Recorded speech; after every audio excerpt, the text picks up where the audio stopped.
Hallelujah, सबको जय मसीह की। हम आगे वचन पढ़ेंगे।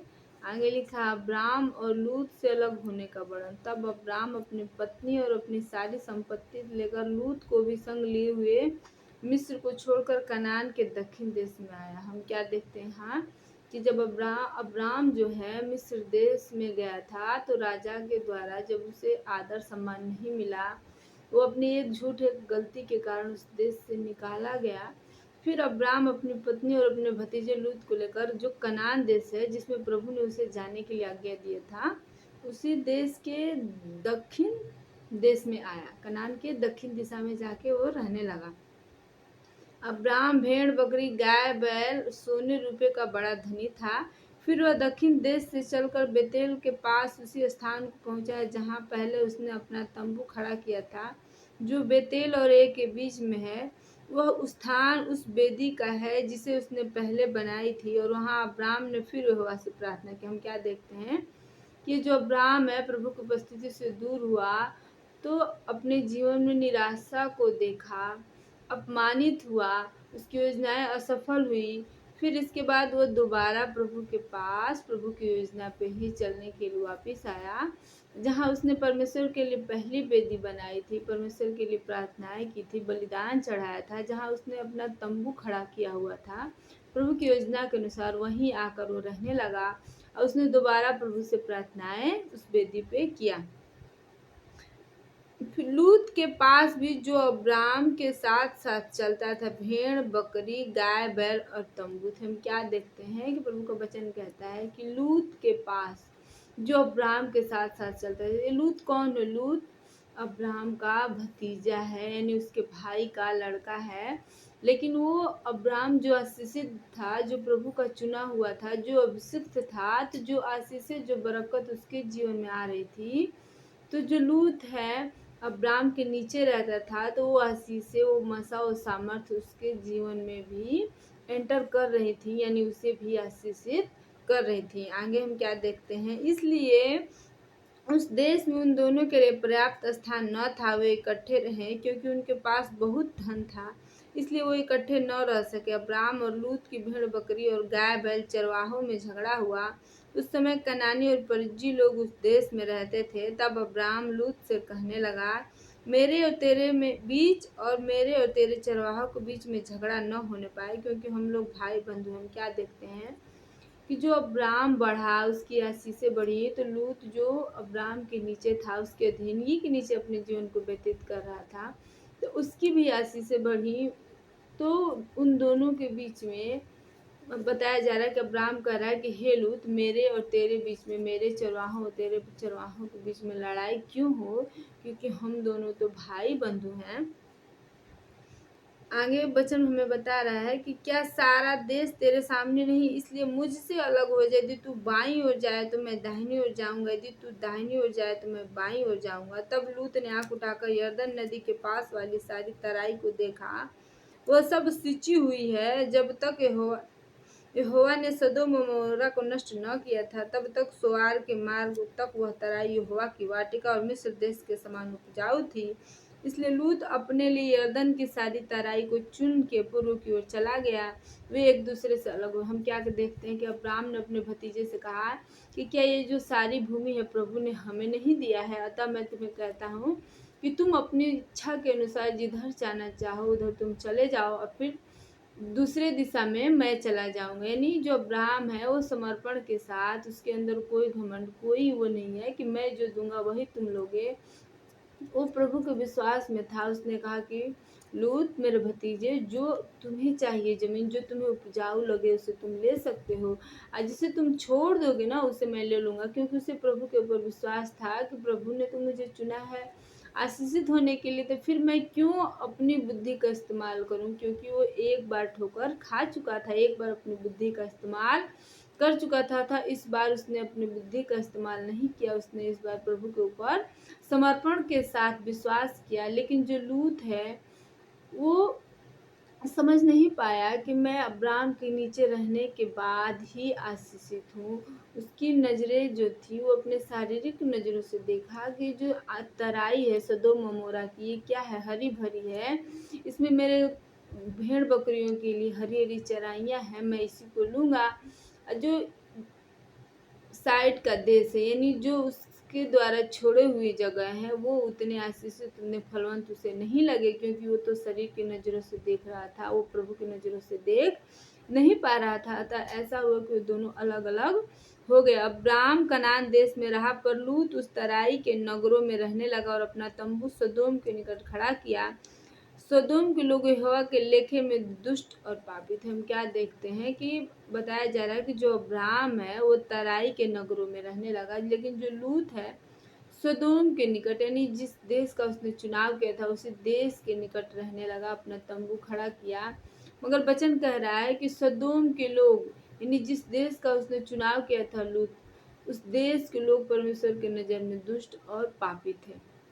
आगे बताया जा रहा है, अब्राहम का हेब्रोन को जाना। जब लूत अब्राहम से अलग हो गया, तब उसके पश्चात यहोवा ने अब्राहम से कहा कि आँख उठाकर जिस स्थान पर तू है वहां से उत्तर दक्षिण पूरब पश्चिम की ओर चारों ओर दृष्टि कर, क्योंकि जितनी भूमि तुझे दिखाई देती है उस सबको मैं तुझको और तेरे वंश को युग युग के लिए दूंगा। हम क्या देखते हैं कि जिस प्रभु ने अब्राहम से पहली बार बातें किया कि अब्राहम अपने देश अपने कुटुंबी को छोड़कर जिस देश को मैं तुझे ठहराऊंगा उस देश में चला जा। अब्राहम ने प्रभु की बातों के ऊपर विश्वास किया और अपने घर से निकला, लेकिन उसने गलती की। उसने अपनी पत्नी के संग संग अपने भतीजे को लिया। तो जब उसने भतीजों को लिया तो प्रभु की अगुवाई में न रह पाया, प्रभु के गाइडेंस में न रह पाया, जिसके कारण उसके जीवन में संकट आई, परेशानी आई, उसे भिन्न भिन्न बातों का सामना करना पड़ा। लेकिन जब जो लूत है अब्राहम के जीवन से अलग हो गए, जो प्रभु की योजना का हिस्सा नहीं था, प्रभु की योजना तो केवल अब्राहम के ऊपर थी, लेकिन लूत के साथ लेने की वजह से प्रभु चुप थे। जब लूत उससे अलग गया, जब प्रभु ने देखा कि अब्राहम अब मेरी योजना के नीचे आया है, तब फिर परमेश्वर ने अब्राहम से बातें की और कहा कि हे अब्राहम, ये जो जमीन तू देखता है ना, इससे तुम चारों दिशाओं में अपनी नजर से देखो, और जहाँ तक तुम देखोगे वो सारे जमीनों को मैं तुम्हें और तुम्हारे वंश को दे दूंगा। मेरे प्रियो, जब हम प्रभु के वचन के नीचे रहते हैं तो प्रभु की अगुवाई के नीचे चलते हैं, यदि हम प्रभु के मन की इच्छा के अनुसार अपने जीवन में काम न करें, अपनी इच्छा को समाहित कर लेते हैं, तब उस समय प्रभु हमारी ओर से चुप हो जाते हैं। वो गाइडेंस नहीं करते, अगुवाई नहीं करते, जब तक कि हम प्रभु की योजना में न चले। आगे क्या वचन, मैं तेरे वंश को पृथ्वी की धूल के किनकों के समान बहुत करूंगा, यहाँ तक कि जो कोई पृथ्वी की धूल के किनकों को गिन सकेगा वही तेरे वंश को भी गिन सकेगा। हम क्या देखते हैं कि प्रभु ने अब्राहम से कहा कि हे अब्राहम, मैं तेरे वंश को धूल के किनकों के समान कर दूंगा, यानी इतना तुम्हारे वंश को बढ़ाऊंगा कि यदि जो धूल के किनकों को गिन लेगा ना वही तेरे वंश को गिन लेगा। उठ, इस देश की लंबाई चौड़ाई में चल फिर, क्योंकि मैं तुझे दूंगा। इसके पश्चात अब्राहम अपना तंबू उठाकर मम्रे के 5 वृक्षों के बीच जो हेब्रोन में था जाकर रहने लगा, वहां भी यहोवा के लिए एक वेदी बनाई। अब अब्राहम ने प्रभु की बातों को सुना, प्रभु के अनुसार अपने जीवन में काम किया, अब पुनः प्रभु के लिए एक वेदी चढ़ाई और प्रभु के लिए बलिदान चढ़ाए और प्रभु से प्रार्थनाएं की। आगे वचन में बताया जा रहा है कि अब्राम का लूत को छुड़ाना। सिनार के राजा अमरापेल और अल्लासार के राजा आयोक और एलाम के राजा कर्दो ओमेर और गोइम के राजा तिदाल के दिनों में ऐसा हुआ कि उन्होंने सदोम के राजा बेरा और अमोरा के राजा बिरसा और अदमा के राजा सिनाब और सोबीम के राजा शमेशेर और बेला जो सोयार भी कहलाता है, इन राजाओं के विरुद्ध युद्ध किया। इन पांचों ने सिद्दिम नामक तराई में जो खारे ताल के पास है एका किया। 12 वर्ष तक तो ये कदोर्लाओमेर के अधीन रहे, पर 13वें वर्ष में उसके विरुद्ध विद्रोह किया। 14वें वर्ष में कदोर्लाओमेर और उसके संगी राजा आए और अस्तारोत में, रपाइयों में, हाम में, जूजियों को और सबे किर्यतैम में एमोरियों को और सेईर नामक पहाड़ पर होरियों को मारते मारते उस इल्पारान तक जो जंगल के पास से पहुंच गए। वहां से वे लौट कर एनमी सपात को आए जो कादेश भी कहलाता है। अमालेकियों के सारे देश को और उन एमोरियों को जीत लिए जो हस्तो तामार में रहते थे। तब सदोम अमोरा अदमा सोइम और बेला जो सोअर भी कहलाता है इसके राजा निकले और सिद्दीम नामक तराई में उनके साथ युद्ध किए और पाती बांधी, अर्थात एलाम के राजा कर्दोला ओमेर गोयीम के राजा तीदार सिनार के राजा अम्रापेल और एल्सार के राजा अयोक, इन चारों के विरुद्ध उन पांचों ने पाती बांधी। सिद्दीन नामक तराई में जहाँ लसार मिट्टी के गड्ढे ही गड्ढे थे, सदोम और अमोरा के राजा भागते भागते उनमें गिर पड़े और जो बचे हुए पहाड़ पर भाग गए। तब वे सदोम और अमोरा के सारे धन भोजन वस्तु को लूट लाट कर चले गए और अब्राम का भतीजा लूत जो सदोम में रहता था उसको भी धन समेत वे लेकर चले गए। हम क्या देखते हैं कि जो अब्राम है उसने अपने भतीजे से कहा कि ये जो हमारे और तुम्हारे चरवाहों के बीच में लड़ाइयाँ झगड़ा हो रही है इसके कारण तुम मुझसे क्या हो जाओ, अलग हो जाओ, ताकि हम हमारा आपस में लड़ाई झगड़ा न होने पाए। अब जो लूत है उसने तुरंत ये फैसला किया कि हाँ मैं अब आपसे अलग हो जाऊंगा। उसने तुरंत अपने लिए एक स्थान चुन लिया, वो अब्राम के अधीनगी से दूर चला गया।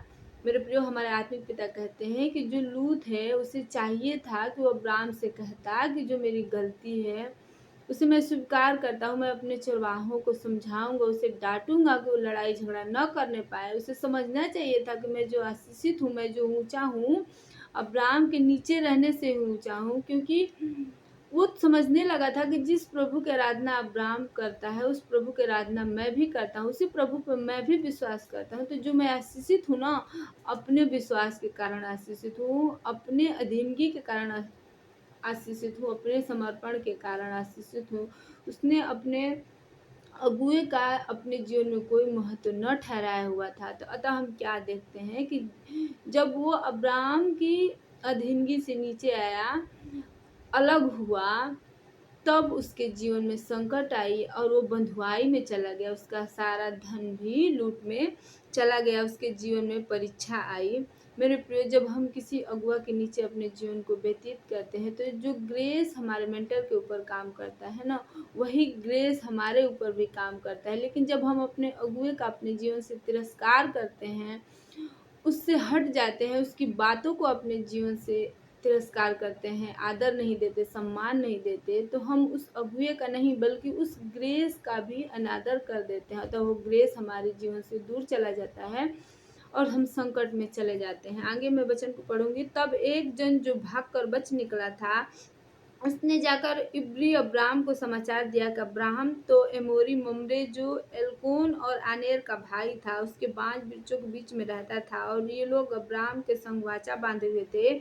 यह सुनकर कि उसका भतीजा बंदी बना लिया गया, अब्राम ने अपने 318 शिक्षित युद्ध कौशल में निपुण दासों को लेकर जो उसके कुटुंबियों में उत्पन्न हुए थे शस्त्र धारण करके दान तक उनका पीछा किया और अपने दासों के अलग अलग दल बांध कर रात को उन पर चढ़ाई करके उनको मार लिया और होबा तक जो दमिश्क के उत्तर की ओर है उनका पीछा किया और वह सारे धन को भतीजे लूत को उसके धन के साथ और स्त्रियों को सब बंदियों को लौटा ले। हम क्या देखते हैं कि जो अब्राहम है, जो प्रभु के आशीष के नीचे अपने जीवन को व्यतीत कर रहा है, उसने अपने 300 दासों को जो उसके घर में उत्पन्न हुए थे, युद्ध कौशल में निपुण थे, उनको लेकर प्रभु की आज्ञा से गया। उन राजाओं को मार के अब्राहम जो है लूत को उसके धन समेत उन राजाओं के अधीनगी से छुड़ा के लेके चला गया। मेरे प्रियो, जब हम प्रभु के ग्रेस के नीचे अपने जीवन को बिताते हैं तो प्रभु हमारी सहायता करते हैं, प्रभु हमें ऊंचा करते हैं, प्रभु हमें छुटकारा देते हैं। अतः हमें अपने जीवन को प्रभु के नीचे ही व्यतीत करना है। हम प्रभु से दूर होकर अपने जीवन में कभी भी फलवंत हो नहीं पाते हैं। आमीन।